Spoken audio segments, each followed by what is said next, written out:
প্রধানমন্ত্রী শেখ হাসিনার পক্ষ থেকে সিলেটে অলিকুল শিরোমণি হজরত শাহজালাল ওরসে গিলাফ দিলেন বাংলাদেশ আওয়ামী লীগ মনোনীত মেয়র প্রার্থী আনোয়ারুজ্জামান চৌধুরী। শুক্রবার সকালে তিনি মাজারে গিয়ে নিজের হাতে গিলাফ ছড়ান। এ সময় তিনি মাজার জিয়ারত ছাড়াও দোয়া করেন। গিলাফ প্রদানের সময় আরও উপস্থিত ছিলেন সিলেট জেলা আওয়ামী লীগের ভারপ্রাপ্ত সভাপতি সাবেক এমপি শফিকুর রহমান চৌধুরী, প্রচার ও প্রকাশনা সম্পাদক অ্যাডভোকেট আব্বাস উদ্দিন, মহানগর আওয়ামী লীগের সম্পাদক মণ্ডলীর সদস্য জুবের আহমদ খান, ওয়ার্ড আওয়ামী লীগের সাধারণ সম্পাদক মুফতি খাবির হারুনুর রশিদ সহ নেতৃবৃন্দ। প্রতি বছর প্রধানমন্ত্রীর পক্ষ থেকে অলিকুল শিরোমণি হজরত শাহজালাল ওরসের দিন মাজারে প্রধানমন্ত্রী ও আওয়ামী লীগ সভানেত্রী শেখ হাসিনার পক্ষ থেকে গিলাফ দেওয়া হয়।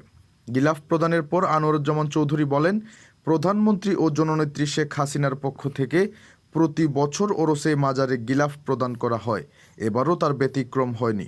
সিলেটের উন্নয়নে আন্তরিক থাকা প্রধানমন্ত্রী শেখ হাসিনা সিলেটের মানুষের আবেগ অনুভূতির সঙ্গেও সম্পৃক্ত। এ কারণে ওরস এলেই তার পক্ষ থেকে আউলিয়ার শিরোমণি হজরত শাহজালাল মাজারে গিলাফ দেওয়া হয়।